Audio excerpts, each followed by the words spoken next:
tshwaragano go dira ka bongwe hela jwa pelo mo go somareleng tikologo le tlhokomelo ya metsi a noka ya Kubango Okavango. A rutlwe Mpho Aaron.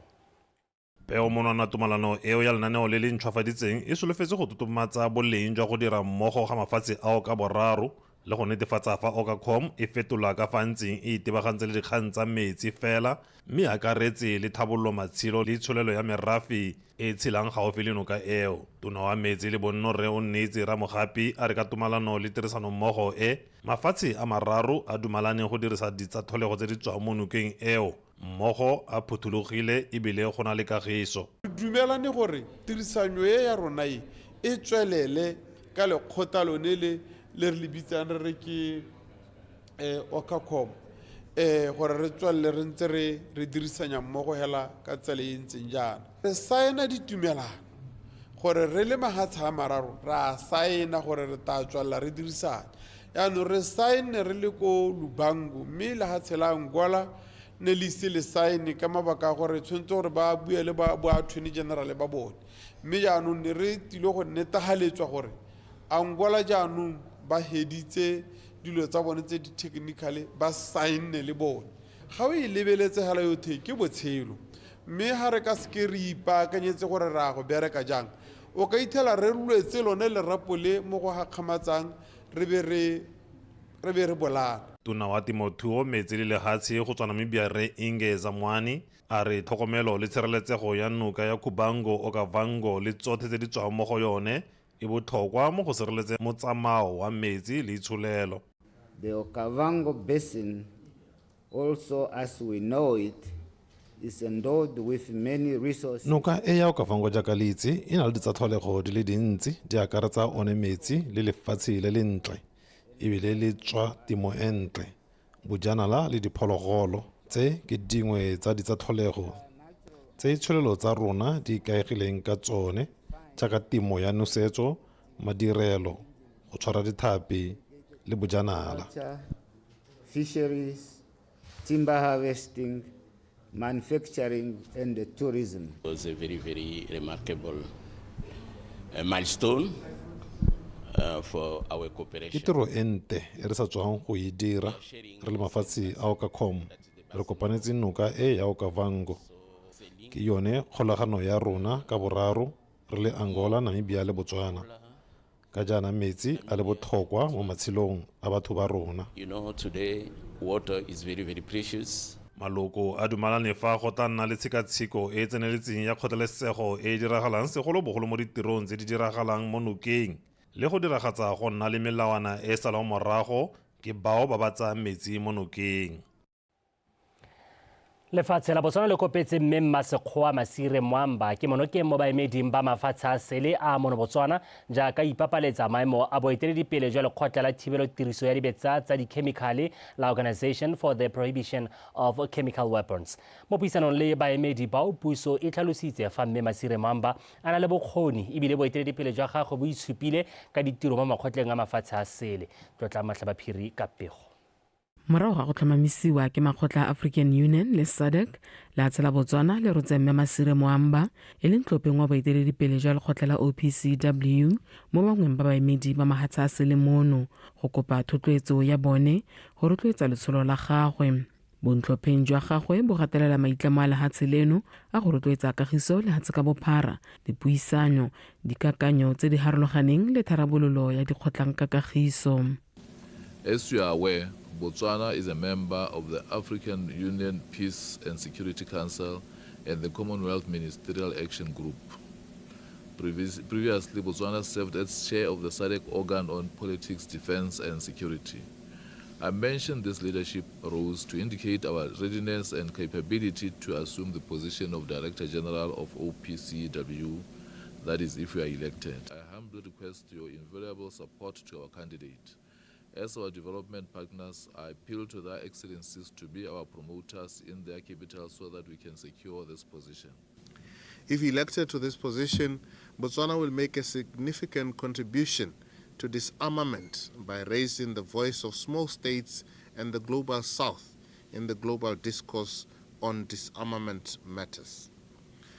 As a responsible global actor, the government of Botswana is committed to playing a greater role in global chemical disarmament, hence our decision to field Ambassador Masire Mwamba for this position, given her wealth of experience and visionary leadership. Maitemogelo a tiro ya gagwe ya boeteledipele mo makgotleng a mahatsa a sele e le moemedi wa lehatshe leno mme ebile a na le dikitso tsa maranyane di supa gape bokgoni jwa gagwe jwa go bereka mo mahelong a heraherweng ke dikgwetlho.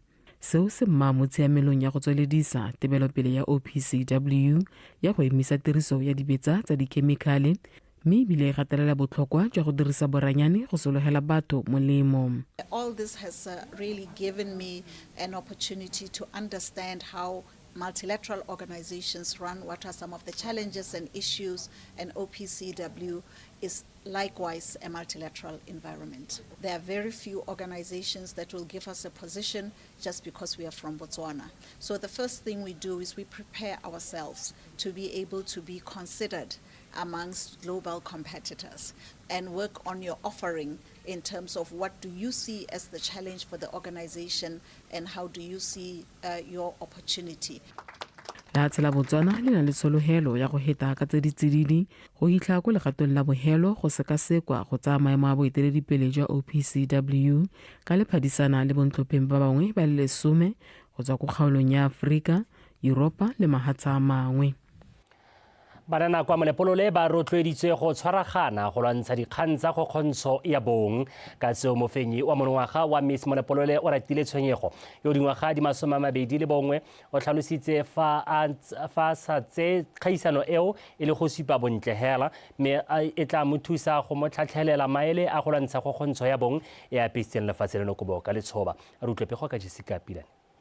Ntlha ya go golela pele ga go kgontsho mo lefatsheng leno tsatsi le letsatsi go nna le dipego tsa dikgang tseo setšhaba se go tlhoa go tisa maiteko a go e lwantsha mme Mmabontle ke nngwe ya maakanya go amogana maele. Mmabontle wa Mr le Miss Molepolole o tla anamisa dithuto se ka dipuisano go rela dikolo tsa Molepolole kgang ya Mmang e le go tsibusa le go rotloetsa banana go ema kgatlhano le kgontsho ya bong. My aim is to educate. Re itse ka fa kgontsho ya bong ya motho ka teng mme ke le mofenyi ke ikaelela go ruta banana ka masula otlhe a go kgontsho ke ikaelela gape go tshwaragana le makalana a farologaneng gore maiteko a rona go nyelesa kgontsho a atlege. To reduce it in our societies. It makes us happy re le bana re bona banana ba bangwe le bone ba kgategela dilo tse le rona ra di kgategela ibong go lwantsha gender based violence banana ba le gore ba consent ka Molepolole ka motse wa Molepolole not just Molepolole on its own including Botswana. It's such an amazing thing to see young people doing that.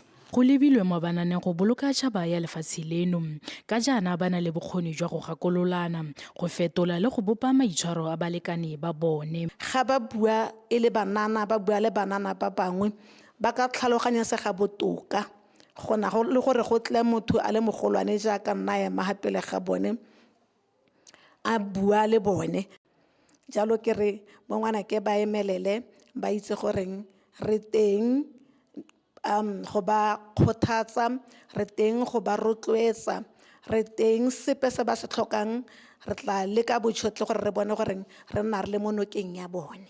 Innocent Setumo yo gapilwe maemo a borre o tla tshwaragana le o ratile tshenyego mo go ga semoletsa wa konokono o ka thusang go fedisa bothata jo. Jessica Pilane, BTV News, Molepolole.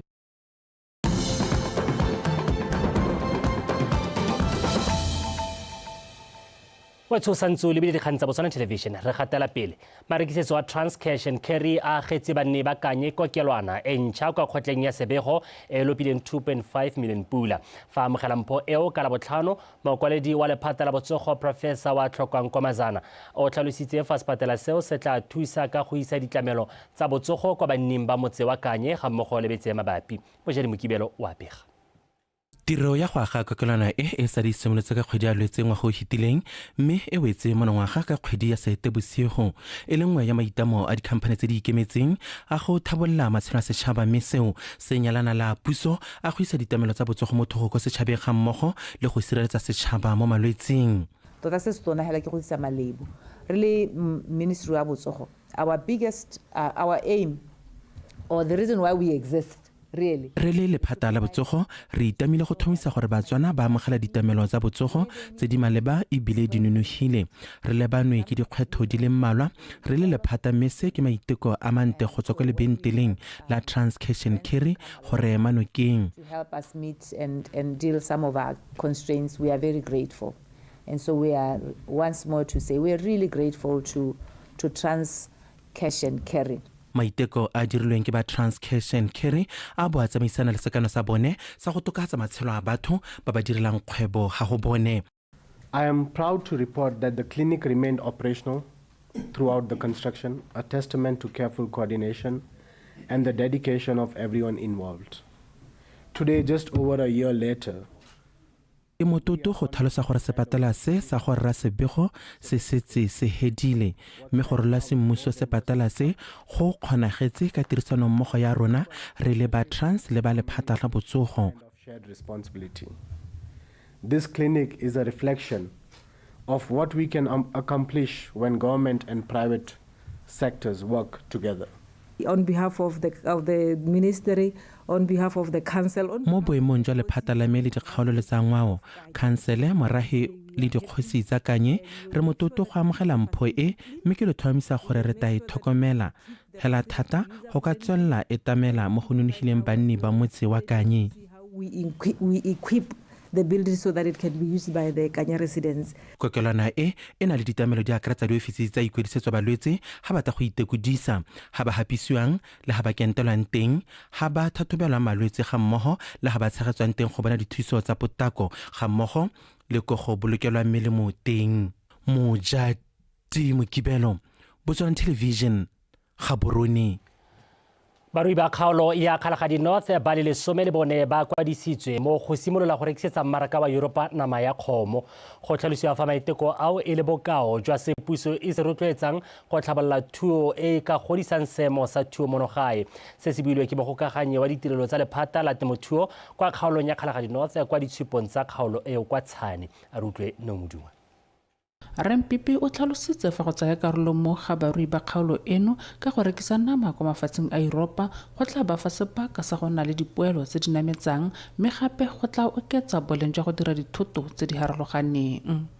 O ne gape a rotloetsa barui go ikwadisetsa lenaneo le a supa fa puso le bana le seabe ba itlamile go ba rotloetsa ka go ba tlhatlhelela ka dikitso ditlankana ga mmogo le tsotlhe tse di tlhokagalang gore ba kgone go rekisa kwa ntle ga lefatshe leno. Go simolola ka January go ta go tsena gompieno re setse re pegile dikgomo tse 288 tse di yang ko EU go tswa mo kgaolong ya rona. Go na le ditsela tse e leng gore o tshwanetse gore o di hitheletse gore o kgone go nna mo tsa karolo mo kgannye. Re na le dikgomo tsotlhe tona mo kgaolong ya rona di ka nna 77,000. Me ala ke supe gore itse le go tsosolosa difamara ka gore segolo yang ntse le bona ba ipetse seelo sa gore thimena ba bua ka yone gore ba lebaganya le gore ba tsosolose molemi o ko tlase go motisa mo thuong ya commercial kana ya ha godimo ke sengwe se e leng gore ke lemogela gore se tle gore berekela mo shong ya ka ntse eme. Ditshupo di tshwaneletse go tlhalosiwa fa di gokaganya batho ga mmogo le go aga mowa wa go ipelahatsa.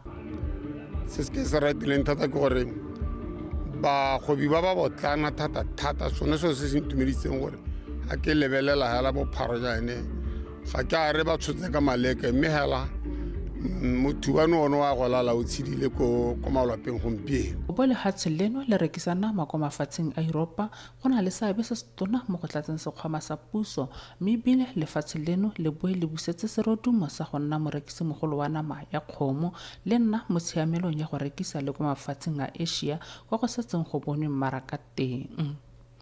Neo Modungwa, Botswana Television, Tshwane.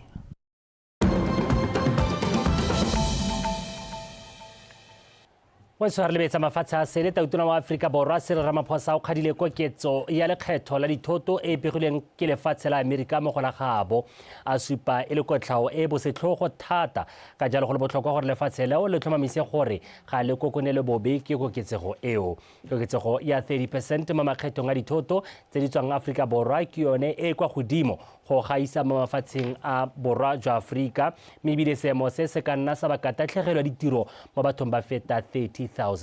Makgetho a tla kokonela thata mogama wa temothuo wa dikoloi le wa diaparo. South Africa is confronted by the immediate and damaging punitive tariffs announced by the United States. While we must act with urgency and purpose to limit the impact of these very punitive tariffs, we must also undertake measures to ensure the resilience of our economy and exports into the future. We will continue our engagements with the United States with a view of normalizing trade relations and generally strengthen bilateral relations. Sebaka jaanong ke sa tsa metshameko Edwin Mashakgomo o eme sentle.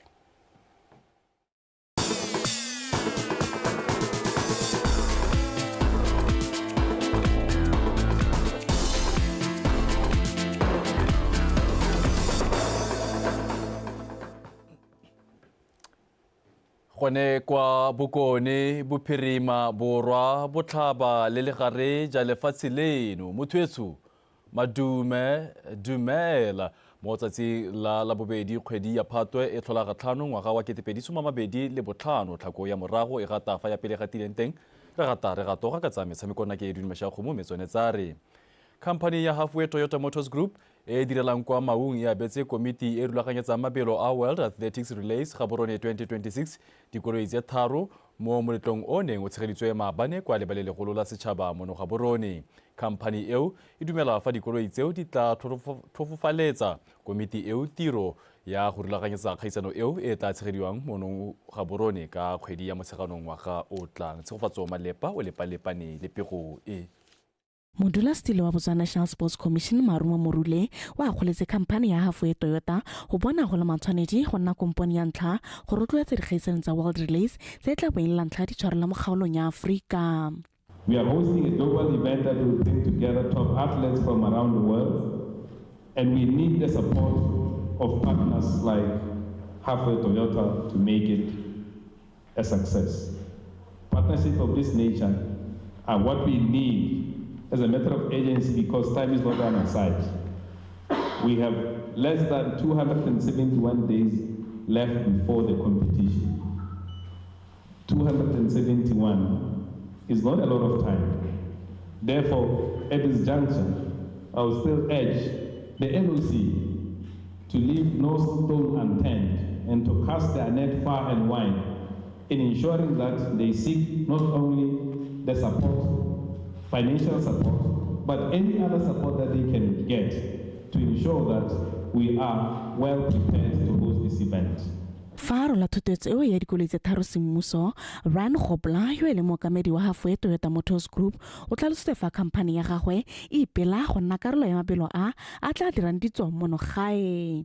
O tsweletse a re ba solofela fa go nna teng ka dikoloi tse go tla tlhofofaletsa lekoko le le rulaganyetsa dikgaisano tseo tiro. Mo godimo ga mo Gobla o tlalositse fa ithaopa gore thuso e pefela e lekoko le ka e tlhokang e amana le dikoloi kana kitso tsa gagwe o tla nna teng go ngathogana le bone sa se itseng. For us, this is a no-brainer. The President asked us to be part of Triple Ps, where public and private partnerships is critical for the growth of the economy. We've answered that call, and this is a small contribution from our side to take this country forward. I want to call on each and every company out there, all private companies. Time for petty politics are over. Let's take hands. Let's create an event, the World Athletics Relays Gaborone 2026, and give the world something to see, to talk about. Come and experience our country, because it will be big for our tourism, it will be big for everything in our country. Let's push forward and let's make this something very special for all the people around the world. Olo itse tharo tse company ya Halfway Toyota Motors di apetseng ba World Athletics Relays Gaborone 2026 di akarisa Toyota Fortuner, Toyota Starlet ga mmogo le kombi ya modiro wa Toyota e yone e solofetseng go tsengwa mo tirisong ka lwetseng monongwaga.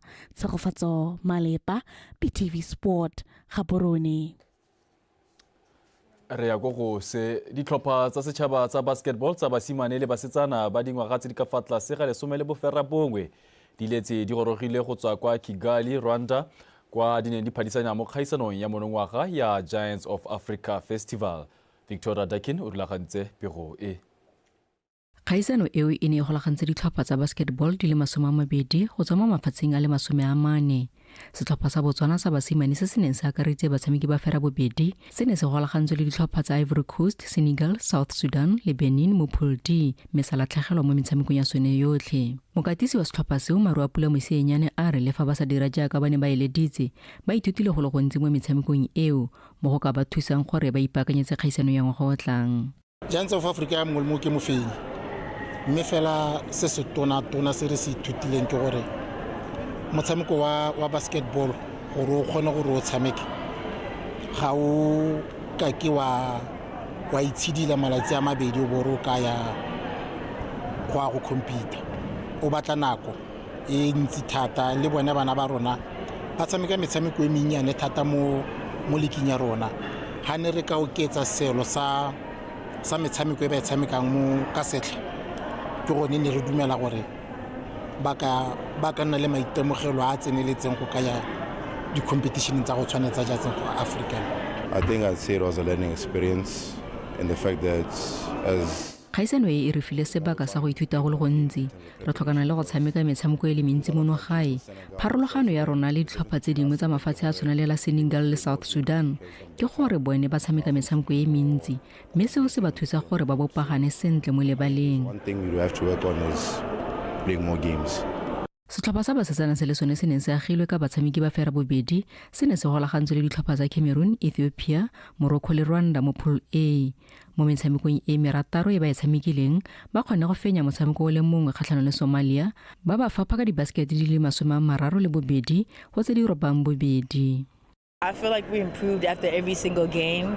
We played against some incredibly re ne ra tshameka le ditlhopha tse di mashetla mme re ne ra tokafala ka tshameko mo motshameko mongwe le mongwe o re neng re o tshameka. Mokatisi wa rona o ne a re rotloetsa gore re bereke mmogo re le setlhopha mme popagano eo e ne ya re thusa gore re kgone go fenya motshameko wa bofelo. We ended up winning the last game that we played, which is our consolation game. Kgaisano eo ke bontlhabongwe jwa lenaneo la Botswana Basketball Association ka tshwaragano le Giants of Africa la go tlhabolola batshameki ba ba botlana. Victoria Dakin, PTV Sport, Gaborone. Ra thoma ra fetsa setlhopha sa Sua Flamingos se re rebolotse kapari e ntšha e nang le bokao le ditso tsa setlhopha seo kwa se tlholegang teng. Kapari eo e dirilweng ke company ya USA Sportswear ebile e le yone e tla dirisiwang ke the Flame Boys mo pakeng ya 2025-2026 e tla jana go setse beke tse pedi fela gore ligi ya FNB Premiership e simolole. Bethany Mando ka dintlha. Morago ga go nna le paka ente ya 2024-2025 e ba feditseng ba le mo maemong a boraro e le lekgetho la bone ba ntse ba phadisana mo ligeng e kgolwane modulasetilo wa Sua Flamingos Tirelo Thebe o tlhalositse fa go ribolela kapari e nako e santse e le teng go supa maikemisetso a gore ba ipaakanyeditse paka e ntšha.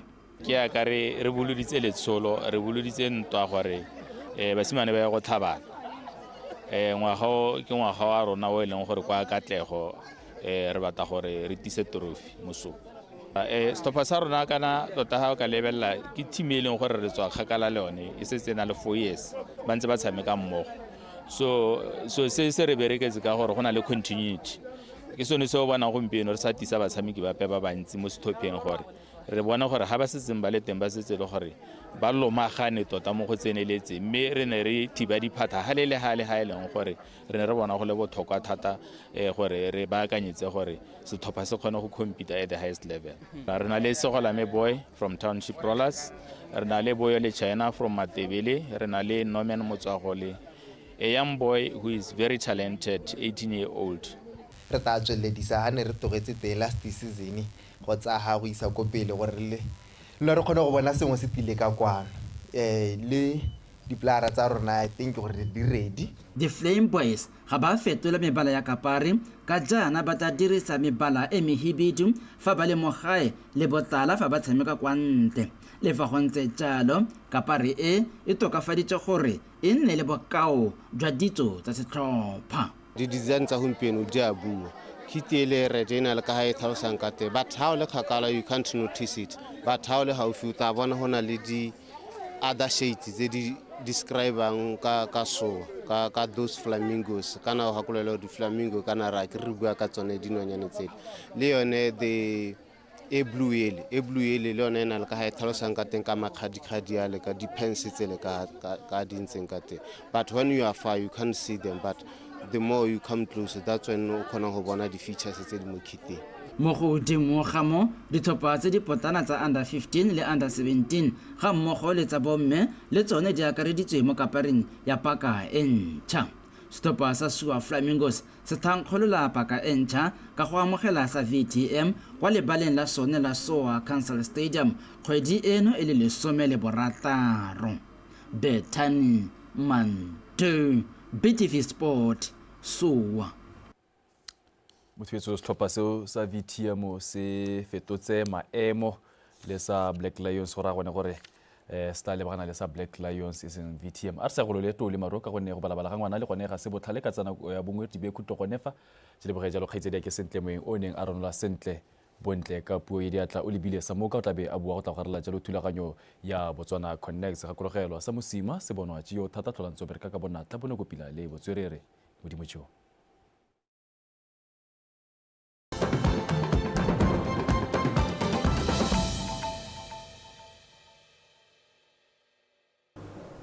We are moving into the platform economy. We have a challenge